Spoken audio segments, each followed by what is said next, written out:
Restaurant లో అయినా ఇంట్లో అయినా ఎప్పుడైనా రాజ్మా చావల్ తిన్నారా? సో ఎలా ఉంటుందో చూపిస్తారండి. ఇది నార్త్ ఇండియాలో బాగా ఫేమస్ అన్నమాట.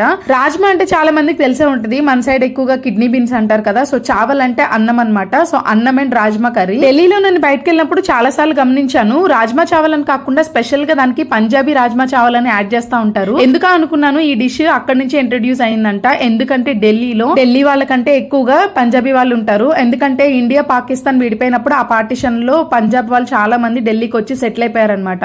ఇండియా మ్యాప్ లో కింద ఎక్కడో ఆంధ్ర తెలంగాణలో ఉండి బతికిపోయాం గానీ అదే పాకిస్తాన్ కి దగ్గరగా ఉంటే మామూలుగా ఉండేది కాదు. ఆ గొడవలు జరుగుతున్న టైంలో పాపం సొంత ఇంటిని ఊరిని అన్ని వదిలేసి వచ్చి ఇలా ఢిల్లీలో సెటిల్ అయిపోయారు చాలా మంది. అందులో ఎక్కువ మంది రెస్టారెంట్స్ పెట్టుకున్నారంట. ఇప్పటికీ ఎన్ని వెరైటీస్ ఉన్నా ఈ రాజ్మా చావల్ అంటే మాత్రం నార్త్ లో ఒక స్పెషల్ ప్లేస్ ఉంటది. నిజంగా వేడివేడిగా తింటున్నప్పుడు మాత్రం భలే టేస్టీ ఉంటది. ఈ రాజ్మా చావల్ లోకి బెస్ట్ కాంబినేషన్ ఏంటో తెలుసా? జీరా రైస్. సో నెక్స్ట్ వీడియో చూపిస్తా అది ఎలా చేయాలో సింపుల్ గా. టేస్ట్ మాత్రం చాలా బాగుంది. వీడియో నచ్చితే లైక్ చేయండి అండ్ సబ్స్క్రైబ్ టు